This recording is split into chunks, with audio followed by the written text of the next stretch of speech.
예, 지금 보이는 축구 모습은요, 이 월드컵 연습하는 손흥민 선수가 나오는 축구는 아니고요. 예, 오늘 있었던 여야 친선 축구입니다. 22년 만에 다시 부활이 됐다고 합니다.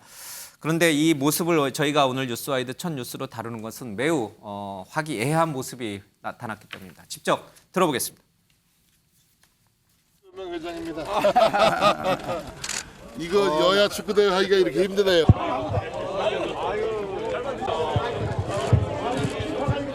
자, 그럼 지금부터 제21대 국회의원 축구연맹 발족 여야 의원들이 이렇게 서로 몸을 부대끼면서 땀을 같이 흘리는 모습을 보면 국민들이 좀 더 편안해 하시지 않을까 생각이 됩니다.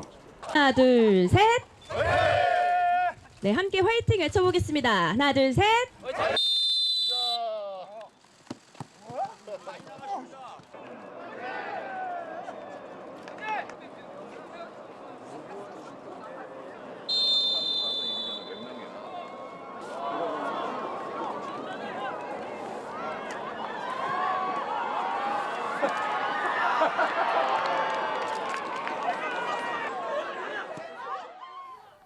예, 카타르 월드컵만큼이나 아주 치열한 어떤 축구 경기 모습 봤습니다.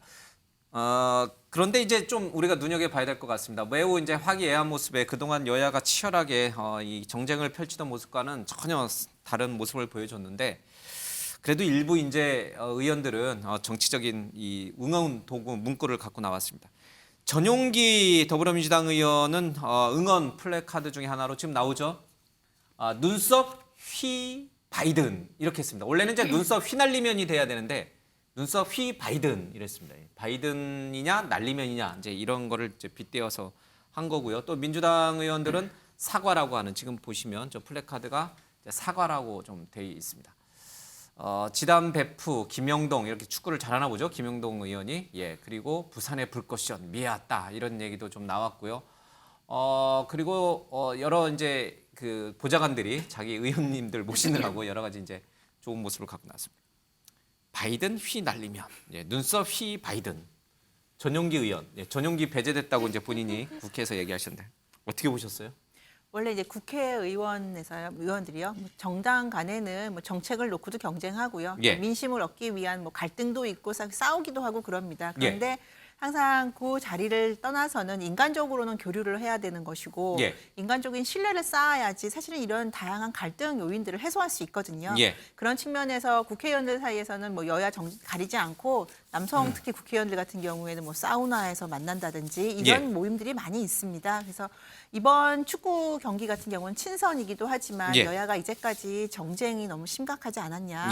그런 측면에서 국민들께 조금 더 편안한 모습을 보여드리고 국민들께 안심을 시켜드리는 저는 그런 시간이었기를 바랬습니다. 그런데 앵커께서도 언급하셨듯이 민주당 전용기 의원이 휘 바이든 이렇게 하는 거는 이번 이런 친선 축구 경기의 그 취지를 되게 무색하게 하는 이 정쟁을 끝내고 우리는 어쨌든 좀 화합을 통해서 나라 발전을 위해서 함께 힘 모으자라는 그 취지를 굉장히 퇴색시키는 그런 발언이 아니었나 그런 퍼포먼스가 아니었나 싶어서 그 점이 좀 아쉽습니다. 그러니까요. 윤재관 우리 부의장님 왜 그러셨어요? 물론 전용기 의원에게 제가 물어봐야 되는데 우리 윤 부위원장님 아니 오늘 같은 날은 좀 그러지 마시지 왜 그러셨어요? 전용기 의원하고 뭐 제가 얘기를 나눈 건 아닙니다만은 지난번 이제 뉴욕 순방 때 말씀하셨던 그 EXX 발언과 관련돼서는 국회에 분명하게 사과 표명을 하셨어야 되는 건데 지금까지도 좀 안 하고 계신다는 거. 그것은 여야를 떠나서 의회 행정부를 견제하는 의회의 한 구성원으로서는 모두가 같은 입장이지 않을까라는 생각을 가지고 저 퍼포먼스를 한 거 아닌가 싶은데요. 저것보다 더 중요한 것은 지금 이제 3년 만에 코로나 상황이 좀 풀리다 보니까 그동안 있지 않았던 여야 간의 스킨십이 일어나고 있다라고 하는 것들은 매우 긍정적이고 특히나 이제 윤석열 정부가 출범한 이후에 수사만 남고 정치는 사라졌다라고 하는 문제 제기들이 많이 이루어지고 있는 가운데 여야가 한 자리를 가졌다는 것 자체를 가지고 의미를 부여하는 게 맞고 전용기 의원의 그러한 그 퍼포먼스에 대해서 보다는 오늘 행사의 기본 취지에 더욱더 관심을 좀 기울이는 게 맞지 않나 싶습니다. MVP에게는 이제 이 송석준 의원이 이제 구해온 이 명품 도자기가 이제 부상으로 주어졌다고 합니다. 김학용 의원이 MVP를 해야 됐다는데 축구를 잘하시는 것 같습니다. 이재명 네. 대표, 그러니까 정진석 이 국민의힘 비대위원장은 가셨는데 네. 이재명 대표는 안 갔어요? 글쎄요. 뭐 예, 알겠습니다. 국민의힘에서는 뭐 쌍방울이라든지 대장동이라든지 그런 플래카드 안 갖고 나왔어요. 그렇죠? 그리고 정진석 비대위원장까지 띄었고. 근데 민주당에서는 휘바이든 갖고 나왔고 이재명 대표 안 나오셨고. 약간 좀 본전 생각나실 것 같아요. 아이 뭐 그러면 안 되죠. 축구하는 예. 건데요. 뭐 전용규 의원이 이제 젊은 의원이신데 예. 약간 좀 이 취지에 어긋나는 조금 과한 표현을 예. 했는데 그것조차 축구니까 넘어가야 된다 이렇게 보고요. 예. 다만 뭐 기억은 좀 남겠죠. 어쨌든 이 여야 의원분들이 모여서 축구를 통해서 그래도 같이 이렇게 좋은 시간을 보냈다. 이거 예. 하나 가지고 뭐가 어떻게 된다기보다는 그래도 어떠한 협치의 가능성, 여야가 극렬하게 대립하고 하는 모습보다 그래도 이런 게 나오니까 국민 여러분들께는 좀 좋게 보이지 않았나 이런 정도 예. 의미로 삼고 싶습니다. 근데 왜 하필 스코어가 0대0, 빵 대 빵일까요? 이거 왜 그런 것 같아요? 왜 빵 일부러 그런 건 아닐 텐데 뭐 1대1, 2대2, 3대3도 좋은데 양쪽이 뭐 누가 이기고 지고 없이 이제 비긴 거는 참 좋아 보이는데 근데 왜 하필 빵 대 빵일까? 글쎄요, 이제 일부러 그러신 건 아니겠죠? 골 안 넣으신 건 아니죠? 글쎄 양당이 공이 제가 보기에는 지구는 못 살아서 예, 그런 것은 아닌가라는 생각도 좀 들기도 하는데요. 어쨌든 정치라는 게 그 늘 이제 정쟁만 있는 것은 아니고 사실은 머리를 맞대고 대한민국의 국익을 위해서 예. 좀 지혜를 모아야 되고 이럴 때가 있거든요. 예. 필요하기도 하고요. 실제 상임위 현장이라는 것이 어떤 현안에 대해서 치열하게 논쟁하는 게 그냥 싸움을 위한 논쟁이라기보다는 어떤 것이 예. 국민적 이익에 부합하냐 이거 가지고 싸우는 자리 아니겠습니까? 예. 근데 이제 저런 자리를 통해서 저는 축구도 중요하지만 만찬을 한다고 했어요 오늘. 예. 그래서 그 만찬 자리에서 이러저러한 좀 회포를 좀 풀면서 싸우지 말고. 예, 싸우지 말고 회포 풀면서 예. 어떻게 하는 것이 좋은지 좀 지혜를 모았으면 좋겠다는 당부 말씀을 좀 드리고 싶네요. 예. 오늘 MVP가 김학용 의원이 아니라 이제 민주당 김영진 의원이라고요. 그건 조금 제가 정정해 드리겠습니다. 이 큰 명품 도자기 송석준 의원이 갖고 온 명품 도자기가 부상으로 주어졌습니다. 근데 왜 빵대빵일까? 이거는 앵커의 해석인데 이 그 민심이라고 하는 꼴망에 여야 모두 한 골도 못 넣은 겁니다. 그렇죠? 맞죠?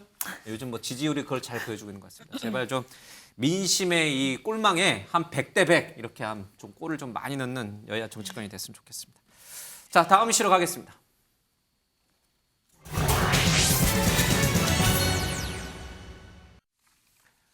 예, 사우디 왕세자 빈살만 왕세자가 떠났습니다, 한국을. 그런데 그 뒤에 여러 가지 얘기들이 쏟아지면서 다양한 화제거리를 낳고 있습니다. 뭐 롯데호텔 묵었던 로얄 스위트룸의 유리창을 전부 방탄 유리로 다 막았다 이런 얘기도 있고 체육 기구를 헬스 기구를 다 갖고 왔다 이런 얘기도 있고 예, 비행기에 선물 보따리를 갖고 왔는데 너무 많아서 못 갖고 나왔다. 알아서 비행기에서 가져가라 이런 얘기도 나오고 있습니다.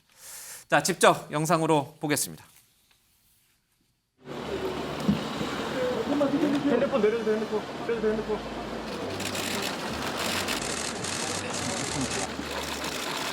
회장님 오늘 어떤 말씀 나누실 예정인가요?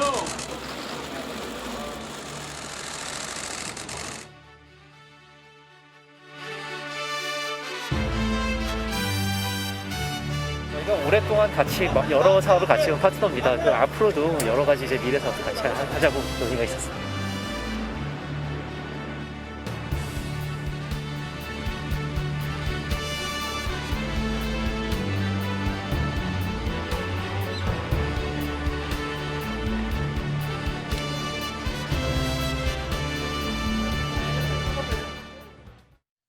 예, 정말 대한민국을 방문했던 외부 손님 가운데 엘리자베스 여왕의 다음으로 아주 그냥 떠들썩했던 아주 짧은 1박 2일의 일정이었지만 그런 화제를 낳은 것 같습니다. 지금 뭐 소공동에 있는 저 호텔에 이 방탄 유리가 다 설치가 됐고 들락날락하는 걸 보이지 않게 해서 1층에 그쵸 대형 커튼이 치주기도 했고 심지어 침대까지도 이제 갖고 왔다고 합니다.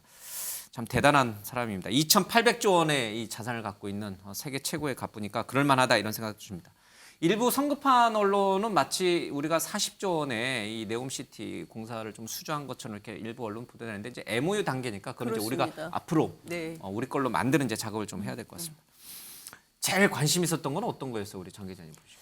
네, 어쨌든 말씀해 주신 대로 네옴시티를 지금 네. MOU 상태인데 이것이 현실적으로 사업으로 만들어낸다면 저는 세계적으로 엄청난 일이 될 것 같습니다. 대한민국이 뭐 예, 대단한 일을 하게 되는 것이죠. 사실상 이게 사우디 북서부의 타부쿠주라는 데인데 여기가 어디냐면은 그 왼쪽으로는 이집트가 있고 그다음에 이제 사우디 북부 쪽에 있는 거예요. 여기서 이제 홍해 연안에 새로운 신도시를 만드는데 우리 무슨 뭐 일산이나 분당 이런 차원이 아니라 그야말로 최첨단 미래형 스마트 도시를 새롭게 건설한다라는 것입니다.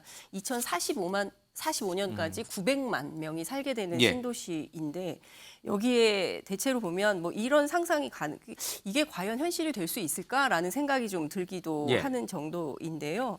기본적으로는 연중 내내 온화한 기후 그리고 또 사막 위에 있는 푸른 나무들 그리고 그 세계 최고층이라고 할 수 있죠. 500층 이상의 건물들 뭐 로봇 가사도우미 막 이런 것들이 이제 꿈에서나 있을 법한 이런 것들이 뭐 산업단지, 관광단지 그리고 직선도시 해가지고 약 한 1조 달러 우리 돈으로 하면은 한 1,300조 원을 들여가지고 이 도시를 좀 만든다는 건데요. 그러니까 내부에서는 또 이러저러한 비판도 있고 합니다만 여하튼 이것을 우리가 다 따낸다면 100% 그것도 재생에너지로 자급자족할 수 있는 그런 시스템이 만들어진다고 한다면 이거 굉장히 어마어마한 것이고 국내에서는 어찌됐든 이것이 저희가 이제 1970년대, 80년대에 있었던 중동 건설붐처럼 다시 제2의 중동붐을 일으킬 수 있지 않겠냐. 이것을 따내서 현실화한다면 엄청난 세계적으로도 큰 건설붐을 일으킬 수 있다. 뭐 이런 얘기가 나오는 것이고요. 또 다른 한편에서 어쨌든 이제 빈살만과 관련해서 이러저러한 비판들이 좀 나오는 측면이 있어서 이 문제도 좀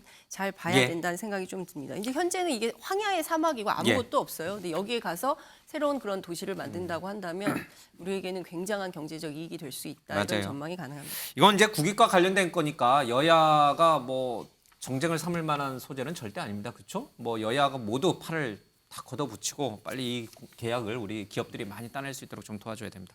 여러 화제거리를 남겼는데 이 빈살만 이 왕세자가 이 한남도 이제 관저를 방문한 첫 1호 손님이잖아요. 그래서 이제 대통령이 한남동 공간 관저로 간 이후에 첫 공개가 있었는데 그 관저에 굉장히 아름다운 단풍나무가 있는 모양이죠. 빨갛게 물든 단풍나무를 보고 이 빈살만 왕세자가 뷰티풀 이러면서 제 발음이 안 좋나요? 하여튼간 이렇게 멋지다, 아름답다 이러면서 이제 극찬했다 이런 얘기도 좀 있고 음식 같은 경우도 이제 우리가 굉장히 이 지금 아랍의 그런 어떤 돼지고기를 안 먹는다든지 술을 안 먹는다든지 이런 걸 이제 다 고려해서 이제 잘 대접을 좀 했습니다. 특히 눈길을 끌었던 것은 김건희 여사가 하얀색 옷을 입고 이제 이 왕세자를 맞이한 거란 말이에요. 하얀색 옷을 입은 것도 아마 굉장히 사우디를 배려한 것일 거예요, 그렇죠? 그렇죠. 문화적으로 아무래도 사우디 그쪽 사우디아라비아 그쪽의 여성들의 굉장히 공식적인 의상, 이 색상 중에 화이트가 들어가 있기 때문에 그런 걸 배려한 것 같고요. 저는 저 의상보다도 더 주목하고 싶은 것이 김건희 여사가 사우디아라비아 그 왕자 그 수행단에게 BTS 앨범 프루프라는 굉장히 구하기 어려운 앨범을 선물을 했어요. 그 저기 오천 장소의 뒤에 다 저걸로 이제 장식이 돼 있었다고 하더라고요. 그렇죠. 굉장히 어렵게 구했다고 하는데요. 이번에 뭐 40조 수조에서 주로 이제 원전이라든지 건설 이런 데에 이제 주목이 많이 가고 있지만 저는 컨텐츠 문화 산업이 진출할 수 있다는 그런 가능성에 대해서 많이 주목을 하는데요. 사우디아라비아가 최근에 여성들의 지위도 많이 변화하고 있고 문화도 많이 변화하고 있다고 합니다. 개방적으로. 그러면서 BTS가 굉장히 큰 인기를 얻고 있고 그래서 우리나라가 지금은 BTS로 시작을 하지만 사실은 지속적인 컨텐츠 개발을 통해서 수출을 하게 되고 사우디아라비아의 우리나라의 문화 콘텐츠가 널리 퍼지게 되면 사실은 이거는 단순하게 이렇게 뭐 하드웨어적인 뭐 자동차나 건설 그 이상의 부가가치를 만들어낼 수 있는 부분이라고 생각을 합니다. 그래서 김건희 여사가 선물했던 것 같은 장식을 한 BTS 앨범이라든지 이번 문화 콘텐츠 산업의 수출도 더 잘 될 수 있기를 바랍니다. BTS가 이제 이 사우디 수도 리야드에서 유럽 비아랍권 국가 중에서는 이제 최초로 콘서트를 연 걸 보면은 얼만큼 이제 BTS를 사우디가 좋아하는지 우리 한류를 얼마나 좋아하는지 알게 됩니다. 그래서 사실은 재계 총수들 만나는 자리에 CJ 이재현 회장이 갔어요. 그건 이제 우리 빈살만 왕세자가 제일 관심 있는 게 우리의 뭐 첨단 IT 기업들 또 현대차 뭐 등등 있지만 또 우리 한류 문화 관광 이쪽 분야에 굉장히 이 빈살만 왕자가 이렇게 반해 있기 때문에 그런 부분도 굉장히 우리가 사업 수준인데 시너지 효과를 내지 않을까 이런 생각도 좀 사실 듭니다. 이제 사우디가 잘 아시는 것처럼 인권에 대해서는 대단히 열악한 나라로 알려져 있었는데 예. 이 빈살만 그 왕세자가 그동안 사우디에서는 여성이 맞아요. 운전하면 다 폐형하고 있잖아요. 막 예. 그랬었잖아요. 근데 그거 없애고 이제 앞서 말씀하신 대로 콘서트로 호용하고, 음. 그러니까 어찌됐든 그 동안은 석유 중심의 이제 경제 국가여서 예. 여기에서 새로운 경제 발전 모델을 좀 만들겠다라고 하는 차원에서 뭐 이러저러한 비전을 만드는 가운데 K 컨텐츠, K 예. 건설 이런 것들이 상당히 주목받고 있다 이런 말씀을 좀 드릴 수 있을 것 같습니다. 예. 한남동 공간을 저희도 이제 처음 봤습니다. 이번에 빈살만 왕세장에서. 이렇게 예산 깎느라고 많이 민주당이 그랬는데 어떠셨어요 보니까 뭐 저기는 저 빈살만 왕세자가 용산 대통령실로 갈래 일로 할래라고 선택권을 줬는데 한남동 공간 관저에서 하자 이렇게 이제 사우디 측의 요구를 받아들여서 저기서 한 거거든요. 네. 제가 봤을 땐 나쁘지 않던데요. 예, 어땠었어요? 민주당 입장에서 볼 때는. 제가 청와대 의전비서관실 에서 2년 가까이 근무를 했었는데요. 그때 해외 정상들께서 오시면 어느 공간으로 모실 건지 어느 공간이 적합한지에 대해서 예. 많은 판단들이 있습니다. 근데 이번에 사적 공간을 좋아하시는 국가정상도 있고 예. 사적 공간은 좀 싫어한다, 좀 피하고 싶다 이렇게 생각하시는 분도 계십니다. 그래서 이번에 빈살만 왕세자 같은 경우에는 사적 공간에 대해서 본인이 받아들이셨기 때문에 좀 용산으로 간 거 아닌가 생각이 들고요. 그러한 공간들을 10분적으로 잘 활용하는 것은 국가적으로 매우 중요한 것이죠. 특히나 저는 이번 기회에 이번 보면서 제가 옛날에 일했던 걸 한번 다시 되새겨 봤는데요. 2018년도에 조코이 대통령이 대한민국을 방문했을 때 항상 이제 청와대에서 그 국빈 행사를 하게 되는데 조코이 대통령이 갖고 있는, 그러니까 인도네시아가 갖고 있는 신단망 정책에 있어서의 중요성에 비하면 평상시처럼 하면 안 되겠다 싶어서 인도네시아하고 상의해가지고 창덕궁에서 공식 환영식을 최초로 한번 한 적이 있었습니다. 그리고 난 뒤부터 인도네시아와의 그 무역 관계들에 많은 이 긍정적인 영향을 미쳤고요. 이번 같은 경우에 이제 한남동에 첫 손님으로 오셨던 거기 때문에 그러한 그 중요한 상징성 때문이라도 두 나라 간의 협력이 더욱더 잘 될 것이다. 또 기대하고 있습니다. 그러니까 이제 보안이라든지 또 이제 이런 거를 굉장히 이제 신경을 쓴 모양이에요, 그렇죠? 이제 묵었던 호텔에 다 방탄유리로 한 걸 보면 그래서 용산 대통령실은 워낙 이제 오픈돼 있는 공간이고 그러니까 이제 한남동을 선택했는데 어쨌든 좋은 인상, 이미지를 갖고 뷰티풀을 외치고 이제 한국을 떠났으니까 너무 다행인 것 같습니다. 그래서 애초에는 이제 우리나라를 떠나서 일본을 가지 않겠느냐 이런 예측이 있었는데 일본은 안 갔어요. 우리 입장에서 보면은 사실은 그 네옴시티의 최대 경쟁자 중에 한 곳이 바로 일본이고 일본 기업들이잖아요. 그래서 우리 쪽으로 보면 내심 잘했네 이런 생각이 좀 듭니다. 우리 입장에서는 뭐 나쁘다고 볼 수 없는. 좋죠. 우리 외교의 승리 아닌가요? 우리 외교의 승리라고 너무 오반가요? 뭐 근거가 좀 있어야 하겠는데 어쨌든 뭐 이유는 모릅니다 지금. 예. 양국에서 사우디든 일본이든 이유를 밝히지 않고 있기 때문에 왜 일본을 안 가시나 이거에 대해서는 좀 더 취재가 필요하겠지만은 어쨌든 이 사우디 왕세제 한국 방문은 경제적인 이유로 온 거니까요. 우리 기업들이 이 네옴시티 관련한 계약을 실질적으로 수주를 하는 거, 계약을 체결하는 거가 목적이기 때문에 일본을 안 간 거는 어쨌든 호재다. 이렇게 생각합니다. 여기까지 아주 훈훈한 얘기였습니다. 축구대회 얘기도 좀 했고요. 빈살만 왕세자 얘기도 했습니다. 그럼 이제 본격적으로 날카로운 얘기를 좀 들어가겠습니다. 다음 이슈로 갑니다.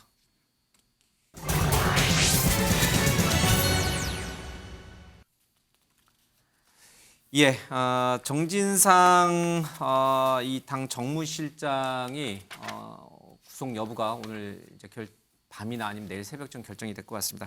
지금 이제 구속 영장 실질 심사에 좀 들어가 있는데 오늘 법원에 출두하는 그 모습을 먼저 보겠습니다.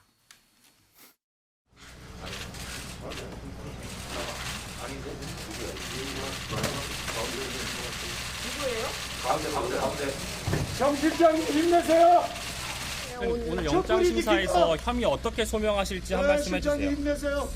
현 검찰 정권의 수사는 증자살인 3인 성호입니다. 군사 정권보다 더한 검찰 정권의 수사는 살아있는 권력에도 당해야 할 것입니다. 최소한의 균형이 필요합니다. 경제 파탄에도 힘든 국민들께서 열심히 생활하시는데 저의 일로 염려를 끼쳐 미안할 따름입니다. 이동규 본부장이 압수수색 들어갔을 때 어떻게 미리 알고 계셨는지. 아니요, 자세한 거는 그 변호인하고. 정 실장님 힘내세요. 이동규 본부장이 1억 4천만 원 줬다고 진술을 한 걸로 알려졌는데 이거 말씀해 주실 생각 없으세요? 인터뷰 여기까지 하실게요. 예, 이재명 대표의 왼팔, 오른팔로 불리는 김용 민주연구원 부원장 그리고 정진상 정무실장 모두 이제 언론에 노출이 됐습니다. 특히 이제 정 실장은 그동안 노출이 안 돼서 안경 낀 공항에서 이제 비행기 배경을 뒤로 찍은 그 야간에 찍은 그 사진 한 장만이 유일한 자료 화면이었는데 실제로 오늘 법원에 출석한 모습을 보니까 안경도 안 꼈고요. 얼굴도 많이 다른 것 같아요. 그 사진 공개된 것과는. 뭐 그건 이제 사실 중요한 문제는 아니고 지금 피의자로 이제 소환의 조사를 받고 있습니다. 모든 것이 조작된 것이다라고 얘기를 좀 하고 있는데 그런 것인지 아니면 검찰은 충분한 증거가 있다고 하니까 법원이 어떤 판단을 낼지 모르겠어요. 증자살인, 3인 성호라는 말을 이제 하고 들어갔습니다. 한자 잘하시는 분이 있습니까? 우리 이제 그래도 기자니까 아닌가요? 우리 윤 대변인 더 잘하시나요? 증자살인은 제가 보니까 예. 옛날에 그 공자님의 제자 중에 증자라는 분이 있잖아요. 예. 그분하고 동명이인이 살인을 했는데 동네 사람들이 증자 어머니한테 증자가 살인을 했습니다. 그러니까 처음에는 안 믿다가 세 번째 사람까지 그러니까 증자 어머니가 도망을 갔다. 그러니까 거짓말도 자꾸 하면 믿게 된다. 이제 그런 얘기고 3인 성호는 아시지 않습니까? 3명이 모여서 얘기를 하다 보면 없던 호랑이도 생긴 것처럼 예. 그렇게 과장이 된다. 이런 식으로 이제 말씀을 하신 거 뭐 결론은 이번 수사에 대해서 본인은 결백하다. 예. 검찰이 너무한다. 뭐 이 얘기하신 거라고 봐야죠. 어떻게 이해가 됩니까? 이 증자살인 3인 성호가 딱 정진상 실장의 자기 마음을 대변한 말이라고 동의하십니까? 본인 입장에서 보면 그렇게 얘기할 수도 있는데요. 근데 제가 이런 장면 우리가 너무 자주 보니까 나오면 뭐 조작이다, 검찰이 뭐 너무한다 얘기하시는데 제가 볼 때 그런 수사를 받는 입장에서 언론에 노출돼서 발언을 하실 때는 어쨌든 법원의 판단을 구하는 단계까지 간 만큼 뭐 성실히 조사에 임한다 이외에 다른 말씀을 하시는 것은 크게 의미가 없다고 생각합니다. 본인이 억울한 것을 소명을 하면 되는 거고 그 자리에서 국민들까지 그 얘기를 들을 필요는 없는 거죠. 괜히 불필요한 정치적인 오해만 남게 되니까 그냥 조용히 하셨으면 되는데 온 국민에게 뭐 증자살인 이런 얘기까지 알려지게 되는 별로 그렇게 중요하지 않은 그런 발언이 아니었나 이렇게 봅니다. 어떻게 해보세요? 그동안 맞는 말씀 일부는 맞는 말씀이시죠. 어떤 말이 그러니까 맞아요? 그 수사기관에 출두하면서 국민들께 그 수사에 성실하게 임하고 재판 과정에서 진실이 밝혀질 것이다라고 하는 원론적인 얘기를 하시는 것은 대단히 맞는 얘기입니다. 그러나 지금 그 상황은 정상적인 검찰의 수사 이러한 상황들이 벌어졌을 때에 해당되는 일이고요. 지금 보면 뭐 어쩔 수 없이 민주당에서도 피의사실 공포에 공표와 관련돼서 검찰에 고발까지 한 적이 있었습니다만은 검찰에서 계속 어떤 사람이 수사도 받기 전에 소환도 되기 전에 재판을 받기도 전부터 완전히 인신공격성으로 한 사람을 매도해버리는 이러한 언론 흘려주기 이런 행태가 너무나 과도하고 도를 넘고 있기 때문에 그러한 내용들에서 일정 정도의 본인의 문제에 대해서 한마디라도 하지 않으면 그러한 검찰이 쌓아두었던 플레임 안에서 도저히 벗어날 수 없는 그러한 어려움도 있다라고 하는 것들을 함께 고려해야 된다 이렇게 말씀드리고 싶습니다. 자, 정진상 실장이 받고 있는 혐의가 많습니다. 유동규 등으로부터 1억 4천만 원 수수한 특가법상 뇌물죄가 있고요. 대장동 개발 이익 가운데 700억 중에 이제 김만배 700억 가운데 절반에 달하는 428억 배분 약속도 좀 있고요. 그다음에 위례 신도시 관련된 의혹도 좀 있고, 특히 이제 우리가 많이 알고 있는 유동규 압수수색 전에 이제 휴대전화 폐기 지시를 내린 부분도 좀 있습니다. 이 부분과 관련해서는 조금 논란이 좀 있는 것 같습니다. 서영교 의원의 얘기를 먼저 듣겠습니다. 제가 계단으로 올라가서 몇 층에서 내리는지 안 보이게 했습니다라고 변명을 했습니다. 가서 문 열고 들어가면 이 창문에 들어오는 내용도 다 보입니다. 유동규 들어가서 내려오는 거 다 보이죠? 여러분, 대한민국 검찰 정도 되면 저런 거 봐야죠. 센서에 다 보이는데요. 주변에 CCTV 다 있습니다. 그러니까요. 유동규 전 본부장이 정 실장에게 돈을 건넬 때 형제라고 생각해서 보호하려고 CCTV가 없는 계단으로 갔다. 이제 이렇게 주장을 좀 했는데 이게 좀 말이 안 되는 것 같다는 이제 얘기도 좀 나오는 것 같습니다. 그러니까요. 예. 네, 민주당을 취재해 보면 이런 얘기를 많이 합니다. 그러니까 일테면은 검찰이 그러니까 목표를 정해놓고 이재명 대표와 대선 자금 예. 그리고 이제 부패, 뇌물 뭐 이런 걸로 그림을 맞춰놓고 수사를 하고 있기 예. 때문에 거기에서 필요한 증거들은 취하고 그렇지 않은 것들은 버리면서 그림을 예. 맞춰나가고 있다. 그래서 본인들 입장에서는 민주당이 짓밟히고 있다. 이런 표현까지 예, 예. 쓰면서 이제 검찰하고 싸우고 있다 이런 표현을 하고 있는 예. 건데요. 앞서 말씀해 주신 대로 실제로 다 조사를 해서 악유가 맞는 내용들이 가야 되는데 지금 서영교 의원 얘기한 것처럼 실제로 그렇지 않은 것들이 있기 때문에 이것은 조작 수사다 이런 주장을 민주당이 하는 거 아니겠습니까? 예. 그렇기 때문에 민주당은 나중에 지금이 이게 뭐 하나의 건뿐만 아니라 뭐 앞서 이제 나중에 예. 얘기하겠지만 노웅래 의원 문제뿐만 아니라 큰 틀에서 보면 검찰이 민주당 전체를 부패 집단으로 예. 만드는데 상당히 큰 역할을 하려고 한다. 예. 그래서 뭐 그런 차원에서 싸울 수밖에 없다 이런 얘기들을 하고 있는 것이죠. 예. 자, 정진상 실장의 구속 여부는 오늘 밤이나 내일쯤에 결정될 것 같고 이건 말고도 지금 민주당은 또 악재가 또 터졌습니다. 예, 당의 중진 의원인 노웅래 의원에 대해서 이 검찰이 전격적으로 압수수색을 했습니다. 자, 근데 집을 수색했더니 수천만 원이 아니라 수억 원대 현금이 나왔다고 합니다. 자, 이 논란도 좀 보겠습니다. 먼저 영상 보겠습니다. 부당한 검찰 수사에 이렇게 춤추면 나는 국민들 너무 불쌍해. 이렇게 하면 안 되죠. 그러니까 장롱 안에 현금 다발이 아예 없었던 건가요? 그거는 이제 수사 나오면 얘기하면 될 거 아니에요. 근데 그거를 다 뭐 얼마가 엄청난 돈이 나왔다고 완전히 허위 사실을 흘려갖고 언론 플레이하고. 그러니까 허위 사실이면 의원님께서 언론 플레이하고 여론몰이 해갖고 결국에는 뭐예요? 그냥 범법자 만드는 거 아니에요 지금. 허위 사실 보도에 대해서는 정정 보도 요청을 이제 신청할 거예요. 그리고 이렇게 과잉 수사와 그리고 이 표적 수사 그리고 이 탄압 수사에 대해서는 내가 내 정치 생명을 걸고 싸워서 결백을 밝힐 거예요. 당장 갖고 가라. 이러면 서로 좋은 지인이 못 된다고 점잖게 한 번은 거절하는 줄 알고 그랬더니 조금 짜증 섞인 목소리로 그 다음날 바로 찾아왔어요. 예, 노웅래 의원은 이제 검찰의 탄압이다 이렇게 이제 좀 보고 있는 것 같습니다. 이 집에서 나온 수억 원대의 현금은 출판 기념회에서 이제 받은 돈이다. 네. 이제 그렇게 얘기를 하고 계세요. 검찰은 사업가 박모 씨라고 한 사람으로부터 노웅래 의원이 다수의 현금을 금품을 받았다라고 이제 보고 있습니다. 근데 이제 노 의원의 얘기가 맞는지 안 맞는지는 조금 더 이제 지켜봐야겠습니다. 근데 상식적으로 잘 이해가 안 되는 게 이 출판 기념회를 통해서 모은 돈을 그렇게 집에 둬도 되는 건가요? 안 되죠. 안 되죠. 네. 그리고 최근에 은행 금리가 5%를 넘었어요. 예, 시중은행. 그 집에 두는 것보다 은행에 맡기면 네. 이자가 얼마인데 그걸 왜 집에다 뒀을까요? 그런데 또 하나 문제점은 그 신고를 안 했어요. 그러니까 신고도 예, 안 그러니까 하고 사실상, 은행에도 안 맡기고. 예, 그게 사실상 정치자금법 위반에 해당될 수 있기 때문에 예.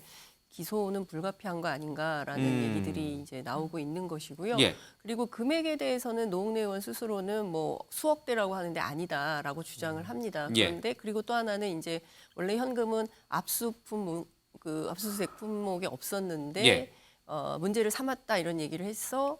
근데 오늘 가서 뒤지다 검찰이 보니까 또 장롱에서 나온 장롱에서 거라고. 예. 문을 열었더니 이제 돈다발이 나온 거죠. 그러니까 이제 그에 대해서 용처를 확인하기 위해서 검찰이 오늘 추가 압수수색을 예. 한 걸로 알고 있습니다. 문제는 지금 드러난 이 문제들에 대해서 실질적으로 이제 뇌물이 인정이 된다면 당연한 사법 처리 대상이 예. 되는 것인데요. 진술이 좀 엇갈리는 측면이 있는 것 같습니다. 노웅래 의원은 일단 그 돈을 건넸다는 사업가 박모 씨에 대해서 전혀 알지 못한다라고 주장을 하지만 박모 씨는 아니다. MBC 기자 시절부터 알고 있었다. 그리고 처음에 이제 언론 보도로 나온 것은 5차례에 걸쳐서 모두 6천만 원이 건네졌다라고 했는데 예. 그것은 아니고 실제로 간 것은 5천만 원인데 그 다음날 다시 돌려받았고 그중에 일부는 뭐 초콜릿을 통해서 예. 2천만 원이 들어왔는데 돈인 줄 몰라서 도로 돌려주고 뭐 이렇게 복잡한 내용들이 예. 그 단독 보도로 나왔습니다. 근데 사실 이 내용들을 기자들이 다 확인할 수가 없거든요. 예. 어찌 보면 검찰에서 흘려준 내용을 쓰는 겁니다. 그래서 앞서 말씀하신 대로 민주당에서는 피의사실 공표다 예. 이렇게 비판을 하고 있는 이런 상황인데요. 어찌됐든 노웅래 의원 오늘 아침 제가 통화를 했는데 본인이 이제 기자 출신이기도 하고 하기 때문에 한 땀 한 땀 다 기록을 해놓고 있고 다 대응을 하겠다. 본인의 예. 이제 결백을 정치 생명을 걸고 결백을 예. 입증해내겠다 이런 주장을 좀 하고 있습니다. 그러나 검찰에서는 상당한 증거를 확보한 것이고 예. 뇌물과 관련된 특히 이제 비리 부정부패 사건에 대해서 예. 수사하는 것이 뭐가 문제냐라고 한동훈 장관이 세게 이야기를 하고 있기 때문에 이 사건은 계속 갈 예. 것이고 이 사건에서 그칠 것인지 아니면 일부 언론에서는 이른바 친문 게이트까지 이렇게 보도를 하고 있는데요. 예. 그러니까 노웅래 의원뿐만 아니라 소위 이제 이정근 사무부총장으로부터 촉발된 많은 유의 부패 사건들이 앞으로 계속 나올 수 있다. 그래서 민주당의 어떤 의원 같은 경우에는 예. 20명 플러스 알파 수사선상에 오르는 의원들이 뭐 이렇게까지 갈 수 있다라고 이야기를 하는데요. 예. 어쨌든 민주당 내부는 상당히 긴장하면서 이 사건을 지켜보고 있는 걸로 보입니다. 예. 그런데 앞서 우리가 언급했던 정진상 정무실장과 노웅래 의원을 대하는 민주당의 태도는 조금 온도 차이가 있는 것 같습니다. 네. 뭐 대부분의 분들이 그렇게 느끼시는 것 같아요. 노웅래 의원 역시 이거는 검찰의 조작이고 탄압이다 이렇게 얘기하고 있고 정진상 비서실장, 김웅 부원장도 똑같이 그렇게 얘기하는데 민주당 의원들은 노웅래 의원 얘기는 잘 안 꺼내고 다 김웅, 정진상, 당직자 현역 사선의 중진 의원 얘기는 잘 안 하시고 다 당직자만 이렇게 옹호하시는 것 같습니다. 그 박찬대 최고위원의 얘기를 저는 잠깐 들어보겠습니다. 김용과 정진상에 대한 수사는 무리한 조작 수사다라고 하는 강한 우리가 확신을 가지고서 대응을 하고 있는 부분이고요. 노웅래 의원은 뭐 갑자기 어젯밤 오늘 드러난 현상이기 때문에 완전히 정치 탄압이다. 이렇게 100% 결론을 내리기에는 아직 좀 이른 감은 있지만. 윤 부의장님. 네. 저 박찬대 최고위원의 말이 맞은 거예요? 갑작스럽게 노웅래 의원은 수사가 이뤄졌고 그러니까 아직 논평할 그런 준비가 안 돼 있다라는 게 맞는 거예요? 아니면 이재명 대표의 핵심 측근들은 당직자임에도 불구하고 당이 전면적으로 나서서 옹호하고 방어하려는 거고 노웅래 의원은 약간 이제 친명계는 아니었으니까 이제 그렇게 차별화하는 거예요. 여당에서 계속적으로 지금 프레임을 걸고 있는 것들이 이제 갈라치기죠. 예. 여당이 그러는 거예요? 이재명 대표와 관련돼서도 이재명 대표 개인과 이재명 대표와 당과 예. 분리시켜야 된다는 얘기였고 또 이번에는 뭐 정진상, 김용 부원장과 예. 노웅래 의원과의 차별화를 가지고 계속 좀 얘기를 하고 계시는 것 같은데 예. 저기 박찬대 최고위원이 말씀하신 게 바로 정확한 팩트입니다. 그러니까 선거 때부터 지금 대장동 문제에 관련돼서 1년 넘게 그런 내용들이 계속 나왔기 때문에 예. 그런 과정 속에서 어떻게 당이 대처해야 될지 대응해야 될지에 대한 컨센서스가 있었던 것이고 예. 노웅래 의원 같은 경우는 좀 이틀 됐지 않습니까? 예. 좀 지켜봐야 되는 문제가 있는 것이기 때문에 그에 대해서 분명하게 얘기를 한 것이다 생각이 들고요. 예. 이번 그 여당 지금 민주당 의원님들 간에 과거 사례를 얘기하시는 분들이 떠올리시는 분들이 꽤 있습니다. 가령 뭐 박지원 전 국정원장님은 본인 얘기를 이제 방송을 통해서 많은 얘기를 하고 계시니까요. 예. 그건 제외하더라도 과거에 김재윤 극단적인 선택을 하셔서 하셨던 김재훈 전 의원님의 사례를 보면 예. 분명히 뇌물을 줬다고 해가지고 징역을 4년을 사셨어요. 근데 알고 보니까 뇌물을 줬던 사람이 그것은 자기의 죄를 덮기 위해서 허위 진술을 했다고 하는 사실이 뒤늦게 밝혀졌죠. 그럼에도 불구하고 그분은 억울하게 4년을 살고 그거의 피해에 대해서 못 이겨서 극단적 선택까지 하셨거든요. 이제 그렇게 우리가 그 과정들을 재판의 과정들을 끝까지 좀 지켜보면서 이 문제에 대해서 얘기할 내용들은 얘기하는 게 맞지. 지금 검찰이 막 압수수색해서 아직 기소가 안 된 상태에서 뭘 더 당이 더 얘기를 하는 게 옳지도 않고 하는 것도 바람직스럽지도 않은 것이죠. 그렇게 봐주시면 좋을 것 같습니다. 저는 그 포인트에서 분명히 민주당이 다른 잣대를 들이대고 있다고 생각을 해요. 바로 그런 점이 있기 때문에 만일에 민주당이 억울하다고 한다면 4선입니다. 민주연구원 원장을 지낸 중진 4선이에요. 수도권 4선인데요. 이분의 억울함이 있는지 없는지를 지금 지도부나 당 대변인이 확인을 했어야죠. 밤새 시간을 통해서라도. 근데 분명히 시간이 있었는데 그거 갖다가 전혀 디펜스를 안 한 상태에서 정진상 김용 의원 김용 씨죠. 그 같은 경우에는 거의 뭐 대변인 수준으로 당 대변인이 그 두 사람의 변호사 대변인 수준으로 그대로 읊고 있어요. 그러니까 이런 것만 보더라도 그리고 정진상 비서실장이죠. 뭐 정무실장. 검찰 탄압이다 이렇게 얘기하는 거에 대해서 민주당이 거의 당론으로 정하고 있지 않습니까? 이것만 보더라도 오히려 민주당이 희생양을 삼는 거 아닌가 한쪽으로 가기 위한 저는 그렇게 보이는 것 같습니다. 그렇습니다. 민주당 내에 여러 가지 지금 역경, 난관이 찾아오고 있는 것 같습니다. 잘 방어하시기 바랍니다. 너무 심한 말씀을 하셔서 동지들 간에 희생양을 만든다 이렇게까지 표현하실 문제는 아니고요. 그에 대해서는 그렇게 말씀하신 것에 대해서는 대단히 유감이다 라는 말씀을 분명히 드립니다. 자, 다음 이슈로 가보겠습니다.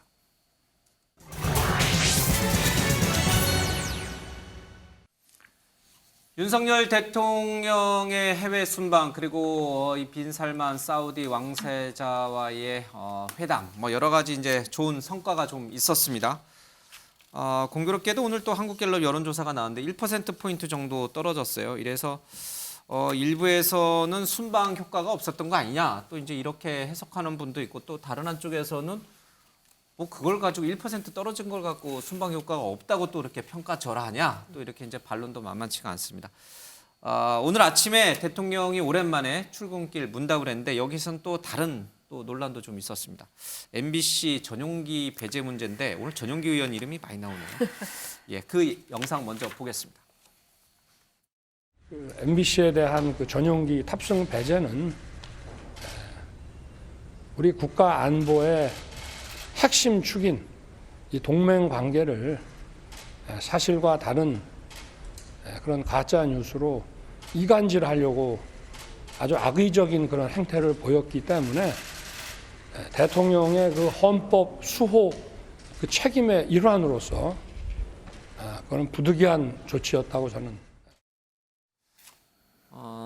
전용기 배제 문제는 조금 뒤에 더 자세히 다루겠습니다. 먼저 이 여론조사 관련해서 윤희석 대변인, 뭐 과거 사례를 보면은 대통령이 해외 순방 나가서 잘 행사를 하고 오면은 사실은 지지율이 좀 오르는 그런 효과는 분명히 있었습니다. 근데 이번에는 이제 오르지는 않고 오히려 1%포인트 떨어진 효과가 있었는데 어떻게 해석하고 계세요? 이 대통령의 어떤 성과 이런 것들에 대한 국민들의 어떤 느낌이나 이런 것들이 지지율에 반영되지 않을 만큼 지금 정치 현실이 완전히 양극단으로 이렇게 나뉘어 있다, 각박하다, 양 진영이 그냥 뭉쳐 있는 그런 정체 상태다 이렇게 30대 봐야 되겠죠. 30으로 딱딱. 그러니까 예를 들어서 한 3주 전쯤에 있었던 그 이태원에서 있었던 안타까운 사고에도 불구하고 뭐 지지율은 별로 그렇게 크게 떨어지지 안 떨어지고 않았다. 그때도 똑같은 말씀을 저한테 질문을 하셨는데 지금도 마찬가지입니다. 대통령이 성과를 얻고 분명히 외교 성과가 있음에도 불구하고 지지율은 그냥 그대로 아니면 뭐 조금 떨어지고 뭐 또 조금 올라갈 수도 있고 이런 것은 국민들이 이 정상적인 어떤 정치 상태를 볼 수 있는 지금 상황이 아닌 걸로 인식하고 있다. 즉 대선이 끝난 지가 지금 6개월 이상 지났고 이렇게 지났음에도 불구하고 대치 상태, 그러니까 뭐 대선 연장전이라고나 할까요? 이렇게 여야 대치 상태가 지속되는 게 원인이라고 보고 그것 중에 하나는 새 정부가 출범했음에도 불구하고 국회 상황이 여소야대도 너무 극심한 여소야대여서 새로운 정책을 펼치거나 어떤 새 정부가 일을 활력 있게 하기 어려운 상황. 그래서 정권 교체를 시켰음에도 불구하고 보수 지지층에서는 또 강고하게 결집을 하고 있고 그렇지 않은 또 진보라고 하는 분들께서 또 강고하게 결집하고 있고 중도층 움직이지 않고 있고 이래서 이런 상태가 계속되고 있지 않느냐 이렇게 평가합니다. 외교적 순방의 성과는 분명히 있었지만 그것이 이제 지지율에 반영될 만큼 이게 이제 부동층들의 움직임이 좀 아직은 덜하다 이렇게 보시는 거예요. 엄혹한 현실이죠. 엄혹한 현실이다. 정치적 양극단화가 이제 이런 현상을 낳았다 이렇게 해석을 하시는군요. 어떻게 보세요? 근데 저는 조금 다르게 보는데 이제 일단 우선 첫 번째는 대통령 지지율이 안 오르는 이유는요. 그러니까 이른바 이제 중도라고 할 수 있는 합리적 보수라고 해야 될까요? 스윙 보터라고 해야 될까요? 이런 분들이 아직 대통령한테 마음을 주지 않기 때문에 그런데요. 순방 효과에도 불구하고 순방에도 불구하고. 그러니까 순방에 대해서도 이런 얘기를 좀 드리고 싶은데 예전에는요. 회담을 하는 건 기본이에요. 그러니까 예컨대 한중 회담이 성사됐습니다. 이게 일부 뉴스로 뜨고 속보로 나오고 이랬던 적이 없습니다. 그러니까 회담은 당연히 하는 거예요. 회담에서 무슨 얘기를 했느냐가 핵심 관전 포인트였던 겁니다. 그래서 회담에서 우리 국익에 어느 정도 도움이 되는 거냐 아니면 이게 미국하고의 관계에서 혹은 북한 문제에서 뭐 이런 식의 분석 기사들이 나왔었습니다. 그런데 이번에는 회담에 취재하는 것도 우리 못 들어갔잖아요. 풀 취재를 못 했잖아요. 그러니까 그것에 대해서 구체적으로 설명하는 것도 굉장히 어려운 이런 상황이 돼버린 거예요. 저는 이렇게 지지율이 안 나오는 가장 큰 원인은 대통령실 스스로 자초한 면이 너무 크다.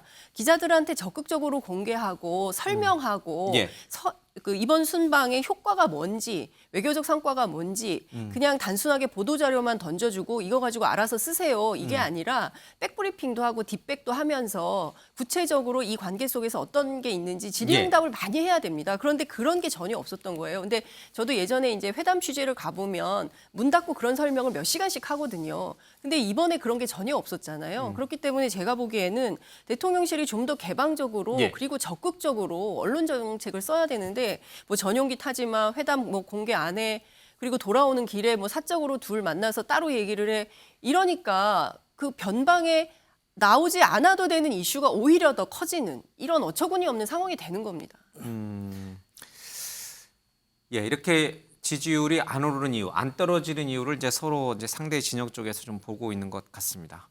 앞서 얘기한 대로 오늘 대통령 문답 출근길 문답에서 이른바 MBC 전용기 배제 문제가 논의가 됐습니다. 대통령이 한마디 하고 간 다음에 또 다른 일들이 있었습니다. 그 모습 잠깐 보겠습니다. MBC가 뭘 악의적으로 했다는 거죠? 뭐가 악의적이에요? 아니 뭐가 가짜 뉴스예요? 뭐가 가짜 뉴스? 돌아가셨잖아요. 가시는데 찍지 마세요. 아니 그럼 질문도 못 해요? 아니 질문하라고 단상 만들어 놓은 거 아니에요? 말씀하시고 끝났잖아. 그렇게 했잖아. 반말하지 마세요. 아니 말꼬리 잡지 마세요. 그렇게. 말 조심하세요.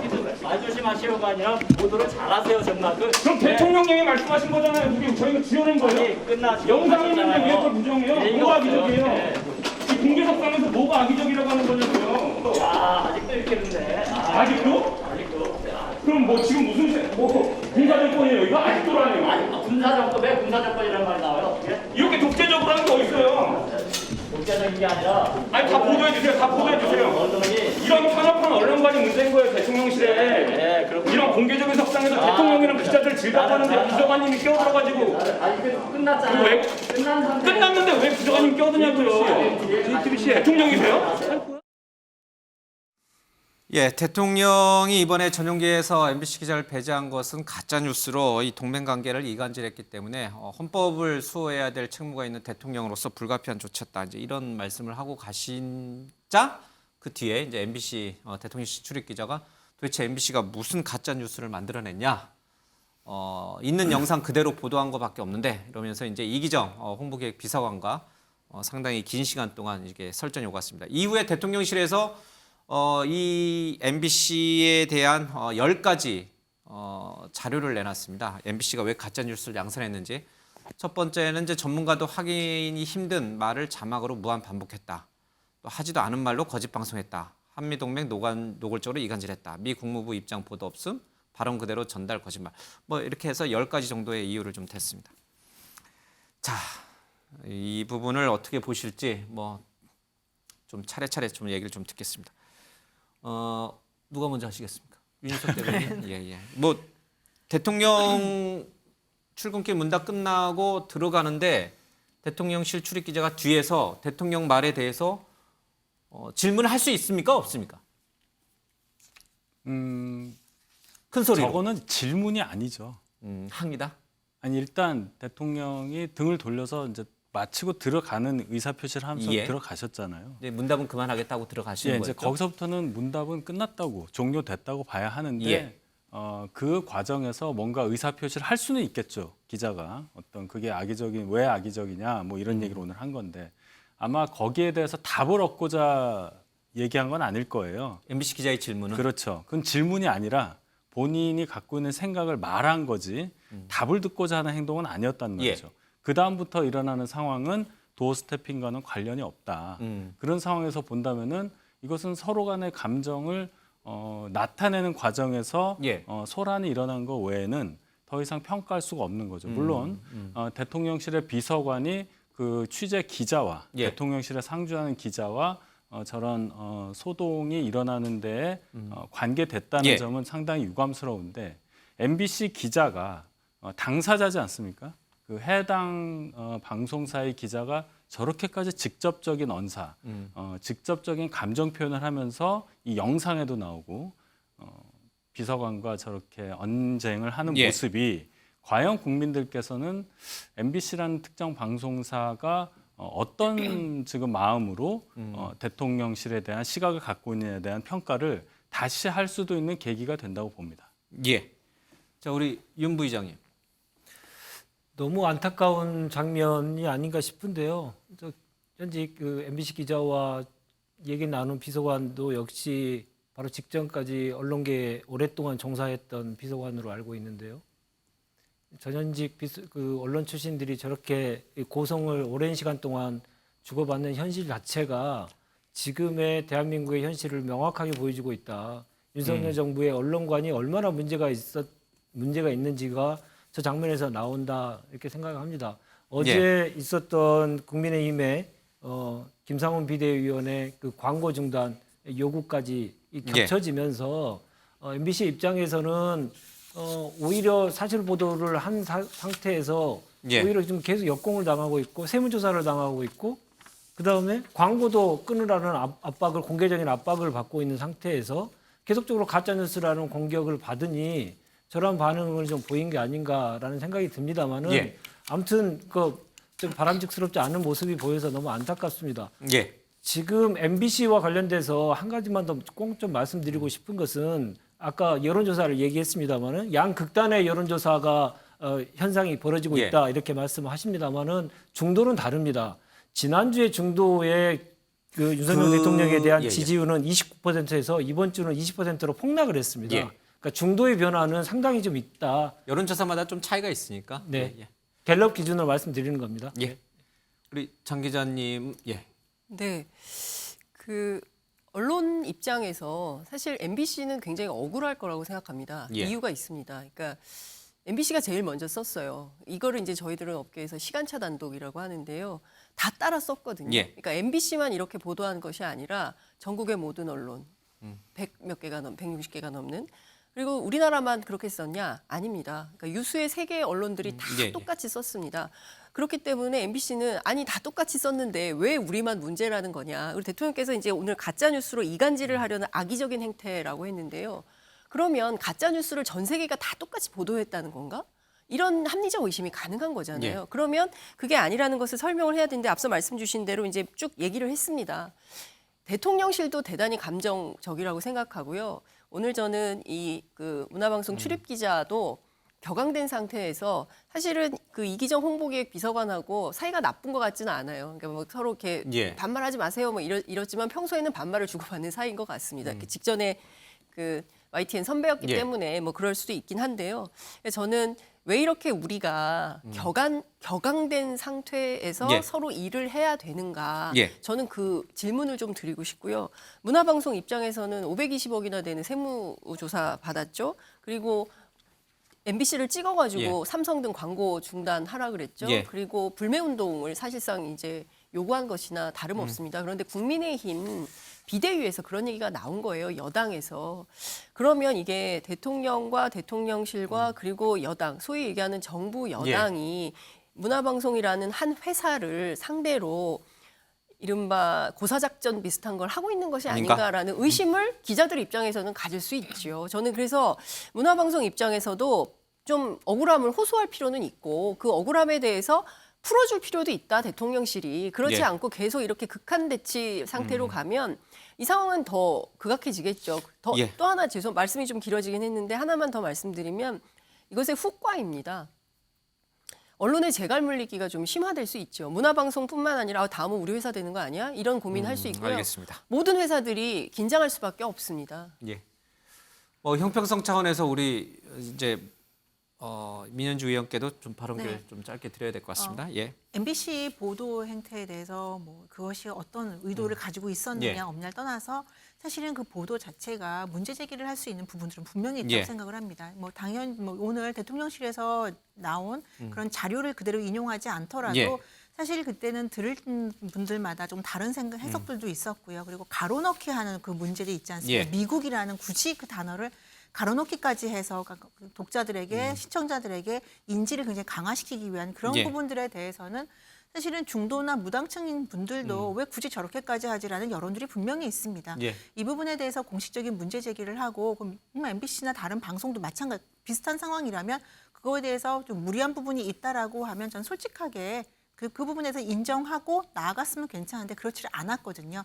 이 부분에 대해서 그럼 대통령실의 그 이후의 행보가 처방이 바람직했느냐 그거에 대해서는 좀 다른 논의라고 생각을 해요. 그래서 이 부분 문제에 대해서는 저희가 조금 언론 보도 이 문제는 정말 정치적인 성향 없이 한 것이냐에 대해서는 다시 한번 전 질문을 던지고 싶고요. 한 가지만 더 붙인다면 오늘 이제 비서관이 기자와 해당 기자와 좀 언쟁 같은 걸 한 부분은 조금 저는 개인적으로 아쉬움이 있습니다. 근데 지나간 일이고 그래서 그냥 비서관은 그냥 기자를 좀 달래고 지나갔었더라면 지금의 저 영상이 굳이 오늘의 이슈가 되지 않을 수 있었는데 그런 부분은 조금 개인적으로는 아쉽습니다. 알겠습니다. 자, 영상을 하나 좀 더 보겠습니다. 어제도 저희가 잠깐 보도를 해드렸습니다만은 인도네시아 이 대통령이 주최한 만찬장에서 이제 김건희 여사가 윤석열 대통령에 대해서 이제 뭔가 무언의 이제 말을 했는데 거리가 있어서 그 음성이나 이런 건 좀 들리지 않았습니다. 근데 정치권에서는 여러 가지 얘기가 나옵니다. 야권에서는 김건희 여사가 대통령한테 너무 아무리 부인이어도 너무 무리한 거 아니냐 이런데 저 말이 뭔지를 모르겠습니다. 어떤 분들은 나가라고 들었고 어떤 분들은 가자라고 들었습니다. 바이든이냐 날리면이냐처럼 이렇게 정확한 해석이 안 됩니다. 보는 입 모양에 따라서 보는 사람들에 따라서 다릅니다. 근데 저게 서영교 의원은 굉장히 굴욕적이고 대통령을 향한 김 여사의 저런 태도는 굉장히 무리하다 이렇게 논평을 했는데 저거를 무리하다고 봐야 될 것인지 굴욕적이라고 봐야 될 것인지 아니면 자연스럽다고 봐야 될 것인지 이건 또 해석의 차이가 있는 것 같아요. 서영교 최고위원께 한번 물어보고 싶어요. 저도 개인적으로도 인연도 있고 이제 친분이 없진 않은데 그럼 남편분에게 얼마나 극존칭을 쓰시는지 한번 물어보고 싶고요. 개인적인 이건 그냥 가볍게 제가 질문을 드리고 싶어요. 이 부분이 왜 그렇게 굴욕적인지 물론 공식 자리에서 공식 석상에서 사실 이게 카메라가 돌아가는지 잘 모르고 있는 자리에서 편하게 두 분이 이야기하신 모습 같아요. 그런데 반말을 했던 어쨌든 거기서 굉장히 어떤 폭력적이거나 어떤 언사가 나온 것도 아닌데 저게 왜 외교 굴욕이라고 하고 우리 대통령에게 감히 부인이 반말을 했다? 그럼 대통령 부인은 대통령에게 편하게 부부 사이에 그런 말도 못 하는지 그러니까 민주당이 전 이런 거 자체가 말하는 것도 참 민망한 게 민주당이 정말 김건희 여사의 이런 말 하고 싶지 않아요. 스토커가 되는 듯한 최고위원 지도부까지 나서서 저렇게 하는지 네티즌이나 일부 분들이 가십성으로 하는 얘기라면 제가 또 넘어갈 수 있는데요. 저걸 굳이 방송에서 그럼 최고위원이나 하시는 그 자리에서 저런 것들을 할 필요가 있는 건지 어떻게 해야 그러면 대통령과 대통령 부부 사이의 관계는 어떻게 설정이 돼야 굴욕적이지 않은 건지 그 부분에 대해서도 한번 좀 되묻고 싶습니다. 알겠습니다. 자, 다음 이슈로 가보겠습니다.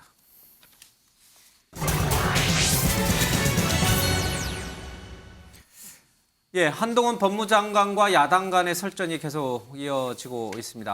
앞서 언급을 했던 노웅래 의원 사건도 그렇고요. 정진상 또 이 김용 부원장에 대한 얘기도 마찬가지입니다. 또 국회에서는 법무부 예산을 깎겠다라는 그런 얘기도 좀 나오고 있습니다. 영상 보겠습니다. 지역 토착 비리로 수사받던 사람들이 나중에 우연히 민주당의 간부들이 됐다고 해서 그것이 민주당에 대한 수사는 아니지 않습니까? 정치인이 업자로부터 뒷돈 받은 범죄를 수사하는 것을 막는 것이 검찰 개혁이다라는 것은 국민을 속이는 거라고 생각합니다. 예, 김의겸 의원이 이제 한동훈 법무부 장관의 이른바 이제 홍보 유튜브 관련된 예산이죠. 이걸 삭감하겠다 이렇게 했는데 이거 약간 감정 있는 거인가요? 예, 어떻게 보세요? 아니, 한 의원이 그러한 의견을 제출할 수도 있습니다. 근데 국회라고 하는 게 한 의원의 입장에 따라서 모든 게 결정되는 게 아니고 예. 그 상임위 의원들이 전체가 심의하고 소위에서 예. 결정해서 결정하는 것이죠. 이번에 법무부 TV 운영 예산과 관련돼서 전액 삭감 예. 의견을 냈습니다마는 3,200만 원 정도만 삭감하는 형태로 예. 여야간 합의를 한 걸로 좀 알려져 있습니다. 그러니까 그 김의겸 의원의 그 주장에 대해서 예. 그래서 그게 사실로 된 것처럼 오해하실 이유는 아니라고 생각을 하고요. 예. 네. 팩트는 그렇습니다. 충분히 아니, 저 부분은 예. 제가 민주당 원내 지도부가 좀 허술한 것 같아요. 다른 분이 아니라 김의겸 의원이 저 얘기를 하면은 저게 이렇게 해석이 되잖아요. 감정을 갖고 한 것처럼. 진짜로 삭감을 할 의사가 있고 합리적으로 판단하셨다면 예. 다른 의원이 저 말씀을 하시면 부드럽게 넘어갈 것을 김의겸 의원이 저 얘기를 하니까 이렇게 우리가 얘기를 하는 거 아닙니까? 예. 김의겸 의원에게 또 말씀하시면 저는 또 반론을 제기할 수밖에 없죠. 네, 하세요. 한동훈 장관 그만해야 되는데. 한동훈 장관과 관련돼서 어제 그 지역 토착 비리다라고 예. 하는 그 개념 규정을 한 바 있는데요. 저는 정말 의아스러운데 제가 이제 공직 생활한 지가 20년 넘게 보면서 법무부 장관이 어떤 특정 사안 수사에 대해서 정확하게 프레임을 설정하고 수사를 이끌어가는 거 이건 대단히 불합리하고 바람직스럽지 않는 모습 아닙니까? 자기가 검찰총장도 아닌데 법무행정을 하는 사람이 예. 기자회견을 자청해가지고 저렇게 얘기하는 것 매우 부적절하다고 봅니다. 알겠습니다. 뭐 더 기회 드려야죠. 자청한 기자회견 같지는 않고요. 예. 자청한 기자회견 같지는 않고 이 수사에 대해서 의견을 물어봐서 거기에 대해서 대답한 건 이게 어떻게 수사의 프레임이 됩니까? 알겠습니다. 자, 오늘 이태원 참사와 관련해서요. 이 박희영 용산구청장 또 유미진 서울청 상황관리관이 좀 특수본의 이 소환 조사를 좀 받았습니다. 그리고 서울시 의회에서는 강서구 의원이 오세훈 시장의 책임을 얘기하면서 퇴진을 목소리를 했는데 잠깐 그 모습 좀 보겠습니다. 오세훈 시장께 묻습니다. 이태원 참사 정말 피할 수 없었던 사고 맞습니까? 본 의원은 이 자리에서 다음과 같이 요구합니다. 참사에 대한 책임자로서 직무를 유기한 오세훈 시장의 사퇴를 강력히 촉구합니다. 반대합니다. 사퇴하지 않을 시 직무유기로 고발할 수밖에 없습니다. 이상민 장관, 경찰청장 여러 이제 책임론이 나왔는데 갑자기 오세훈 시장까지 갑자기는 아니군요. 오세훈 시장도 이제 사과했으니까 맞나요? 사퇴하는 게? 민주당이 저렇게 물론 이제 예. 정무적인 책임도 져야 되는 예. 부분이 분명히 있을 거라고 저는 생각을 해요. 그래서 이제 저희도 이제 당의 차원에서 계속 예. 얘기하듯이 조사가 끝나면 빠르게 이제 그 수습을 하겠다라고 이제 이야기를 하고 있는데요.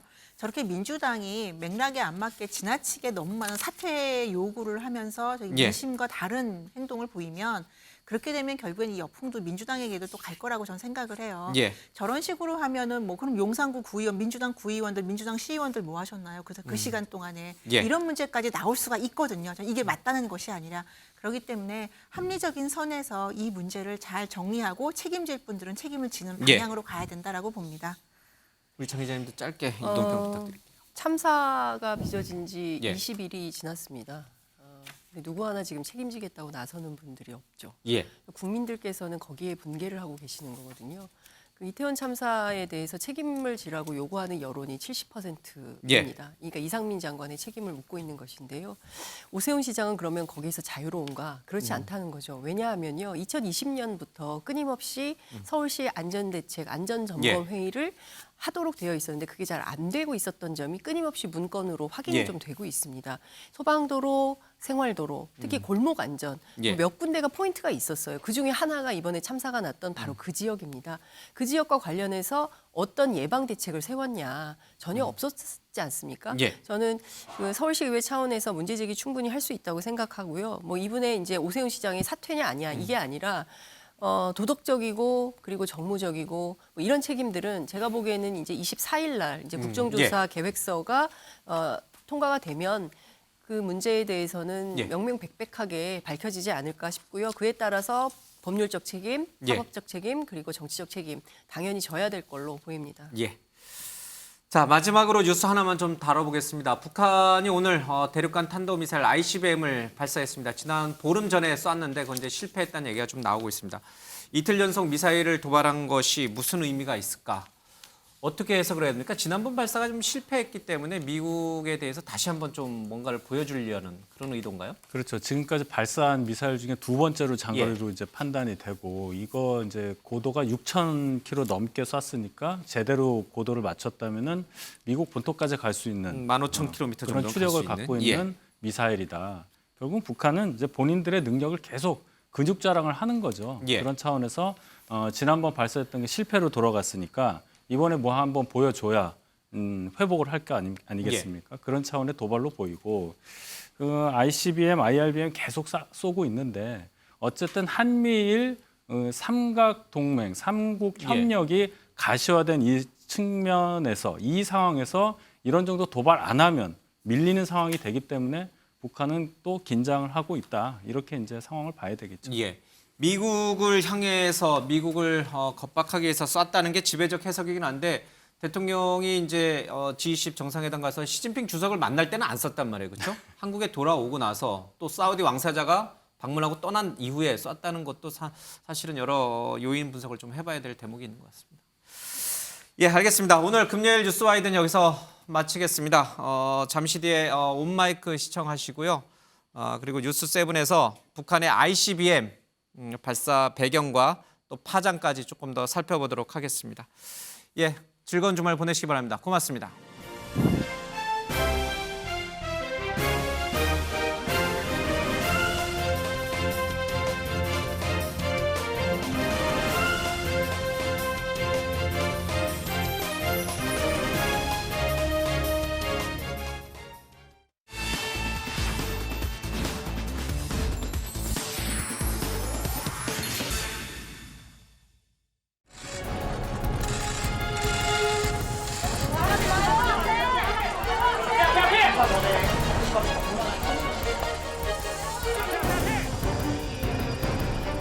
전에 단톡방에 공유만 하신 이유는 뭔가요?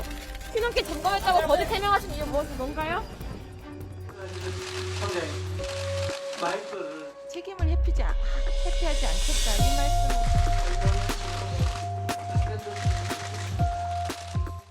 근데 그 책임이 구체적으로 어떤 책임인가요? 여러 가지 지금 큰 희생이 난 것에 대한 제 마음의 책임입니다. 안전 대책을 미처 수립하지 못하고 못한 용산구의 일차적인 책임이 있다. 제 주장에 동의하십니까? 저는 전적으로 동의하기는 어렵습니다.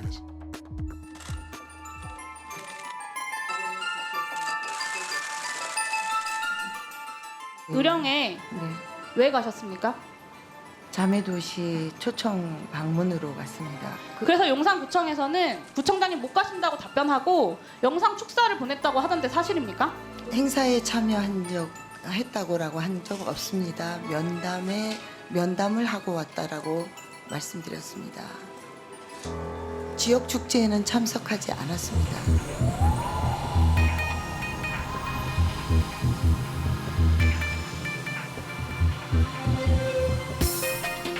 8시 20분과 9시 30분 등 두 차례 휘농길 일대를 둘러봤습니다. 맞죠? 아닙니다. 둘러보지 않았습니다.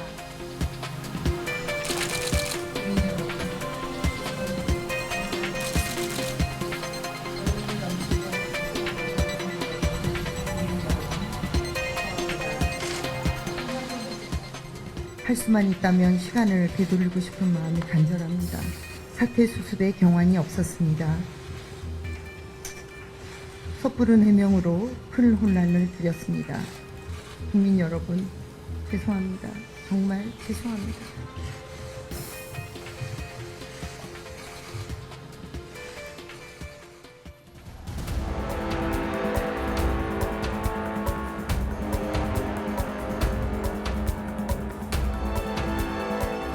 경찰 수사 중이고 공무원들의 업무가 과중하다 이런 뭐 발언을 하는데요.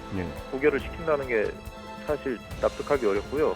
저는 뭐 외부에서 어떤 지시나 보이지 않는 힘이 존재하지 않았나 의심하고 있습니다.